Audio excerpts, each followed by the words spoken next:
It's a food, fashion, and fun in the sun kind of summer on Twin Cities Live. Here's your hosts, Elizabeth Reese and Ben Lieber.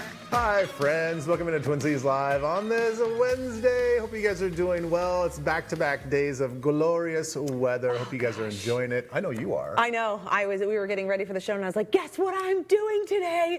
Jeans and a sweater. It's jeans and a sweater day. Excited. I know, because it just feels so good. You know, I'm just constantly thinking, oh, we're going to be out there on the patio, and I'm going to be roasting like a rotisserie chicken on a spit. Yeah. But today, it's jeans and a sweater. These are nice little cool days. Get a little bit of respite before the summer heat continues. Of course, we'll get a check-in of the weather a little bit later on in the show, but I love this kind of temperature. That's a summer sweater. Yes. I didn't really know what a summer sweater was until you walked out. And I was like, well, that's not really screaming fall or winter. That's kind of nice. It's going to do the trick. Yeah, you mentioned that we're going to be back on the patio.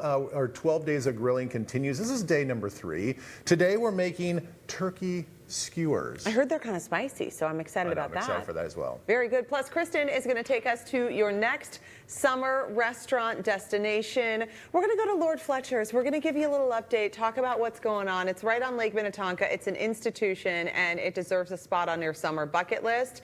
And we're going to tell you why ChatGPT cannot replace a real, living, breathing human travel agent if you want to actually get to your destination. Yeah. I like this. We got to fight against AI. Listen, we just got to keep on reminding everybody that people matter. Centers. We have to fight against AI itself. I can see, I know we're going to get a lot more information on this, but I can see why that would be really hard to use, any sort of AI for something like that. Well, they can't solve your problems if something, you know, if there's unforeseen circumstances. Are you going to tell the people about that AI lady that you talked to? That lady who helps you with stuff that I was like, I want her cut out of your life. I don't like it. Okay, so this is in all honesty, I didn't really understand how to use ChatGPT on my phone. I would always just type things in, or I would speak to it because there's like a little icon you can just speak, almost like speak to text, talk to text. I never use it. There's another button on there, just to the right. I didn't know what it was. I pushed it one day, and it was like, a voice comes out, and it's this lovely lady, and she's like, how are you? What can I help you with? And I was like, well, I don't know. I guess, and then I just like said the question, and instead of getting it back in a text, she just like responded in a very oddly conversational way. Well, then you changed her accent. And then I was like, well, this can be kind of fun. I said, could you speak to me and change your voice to a New Zealand accent? She's like, well, and then she did. And then I said, okay, well, how about something from London? And then she did. And then I said, oh, could you be like, can you sound like this actor or actress? It was kind of fun. But I do understand how it can get you in trouble. And then she's so complimentary of you, and she just agrees with everything you say. And this is not good. This is a slippery slope. And I will say, for the record, Judge, I've probably used that function maybe one other time. I showed you guys in the meeting. In a meeting, yeah. And I was we like, all judged you. Did you guys know about this? Like, this is crazy. Anyway, the point is, it's good for some things, not good for others. And especially if you're going to travel with you or your family, don't use it. Yeah. I'm going to tell you all the reasons why. Also, we're going to be in the lower St. Croix Valley. When? Tomorrow. Oh boy. So tomorrow we have a live show, and you can join us at Danny's Kitchen and Bar. It is at the Stone Ridge Golf Club. And as you guys know, there's no ticket required. We do say that you get there early because this sounds like it's going to be a packed house. So get there early as you can. And we also want to thank the DeRoche Realty Group and eXp Realty, and also our friends Grey Duck Spirits for sponsoring these shows. These shows are so fun. We're going to have a great time. We have really enjoyed getting to know the lower St. Croix Valley, all these really cute towns. They're so charming. So we thought we would share today an urban legend. I love an urban legend, don't you? I do love this. Okay, so this is an urban legend in Bayport. All right, there's a guy named Gary Lawrence who is known by his more colorful and specific moniker, the Flag Guy of Bayport. This is the Flag Guy of Bayport, everybody. He's gotten this name because he sits outside of his house proudly waving an American flag pretty much every afternoon. There was an article written about this man in the Stillwater Gazette, very reputable publication. He's a former Marine who served as a cook during the Vietnam War era. He worked at Anderson Windows before retiring in 2003, and he was the Grand Marshal of the 2024 Memorial Day Parade in Bayport. So, Gary, we want to say thank you for your service, and thank you for spreading the joy of what it is to be an American from your front porch every single day, particularly on this summer in which we celebrate the 250th anniversary of this great nation. Of course. Now, I have a question for you and for all of you at home. I thought urban legends were kind of like in that not sure if they're true, not sure if they're false or fantasy or made up. Well, maybe some people thought, is this true? Is there really a flag guy of Bayport? And then we are telling you, yes, that his name is Gary Lawrence. We just saw him. Garrett was right there. I don't want to debate the actual definition of the urban legend, but someday he probably will be an urban legend. Well, see, that's the thing. I mean, but while he's living, he's not.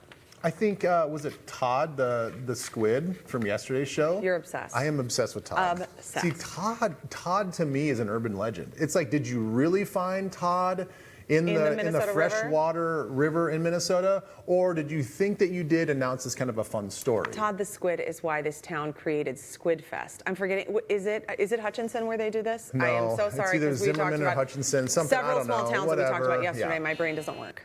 Yeah, we just got the buzzer. Did you guys hear the buzzer? That means we were wrong. I'm not sure where it was. Back to the lower St. Croix Valley. Yes, back to so yesterday we also introduced you to Oshima Nursery. We mentioned that Kevin Oshima, he's the man behind this nursery. He works here at KSTP. Yeah, takes care of the grounds. Every day. He is here before anybody else gets here, like at 5 a.m. He's a fascinating human being. If you missed this story, I really encourage you to go to TwinCitiesLive.com and watch it, because what an incredible human being with so much life experience and a real passion for both his work and his hobby. And he takes care of the grounds here at KSTP. He has worked here forever. And this is what he had to say. There's a little bit of what we talked to him about that didn't make it into that story. We thought we'd share it with you today. This is what he had to say about where he sources the flowers that then he uses to create the gardens around our building. All of the flowers that we have there, I have personally pilfered from different gardens around the world. Pilfered. For example, all the marigolds in our yard there were collected at Michoacan, which is the sanctuary for the monarchs, way up in the central Mexico in the mountains. Wow. I collected those seeds over 8 years ago. A lot of the petunias came from Buckingham Palace. Oh my. Some of the other flowers came from Gandhi's garden in New Delhi. So everywhere I go, I take somebody's seeds. Okay, that's really cool. Is that something you can do? Can he say that out loud? I don't know. He just took Gandhi's seeds. But I have always felt that it's very peaceful here at Hubbard Broadcasting, and I'm confident that that's why. I guess so. I guess I didn't Wow. realize that you can take a marigold from Mexico and it would grow in Minnesota. Don't you garden yourself like zones? There's different zones. There's a lot different of zones. Yeah, He's not respecting the zones. Yeah, I don't know what he's doing with the zones, but maybe he hybridized. Maybe he did some sort of different thing with the seeds. Gosh, he's a mad scientist. It's he's really cross-pollinating incredible. in his lab. I know, and he taught us how to say bonsai. Bonsai. That is how you say the name of the process of making a plant into that beautiful. Yes, because it's not a bonsai tree. It's the art of making it into those shapes. That's it. That's it. You got it. So, that was a huge feature that we did on the lower St. Croix Valley, and we also want to feature other places in the lower St. Croix Valley as well. So let's do some of that. These places deserve some love as well. Yes. How about the Bungalow Inn? The Bungalow Inn. It's been part of Lakeland for years. My goodness. It goes all the way back to 1931, where it started as a bar and a gas station, and then, like a lot of things, it evolved. The owners originally called the place the Station. So during Prohibition, they spiked the beer, I like this trick, with Everclear. And there was a bootleg whiskey. I love stories of how Americans survived Prohibition. I find it to be fascinating. Super fascinating. There's a hidden room later discovered that likely hid the moonshine and slot machines. Oh my gosh, there's gambling going on. The spot became more of a restaurant in the year 2000. 2000 when new owners took over. They then sold 10 years later and brought music and bingo back to the bungalow. Okay, another iconic spot in the St. Croix Valley, the lower St. Croix Valley, is St. Mary's Point Ice Arena. This was originally established in 1968. They do hockey teams, there's play for children of all ages, various skill sets. They even offer figure skating and host tournaments. This is a non-profit arena, and volunteers help to run it.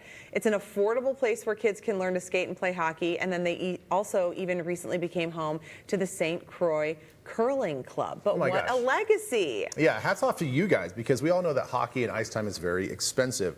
How about the Lower St. Croix Valley Fire Department? Thank you all for your service. This is a volunteer fire department. They provide services to Afton, Lakeland Shores, Lake St. Croix Beach, and St. Mary's Point.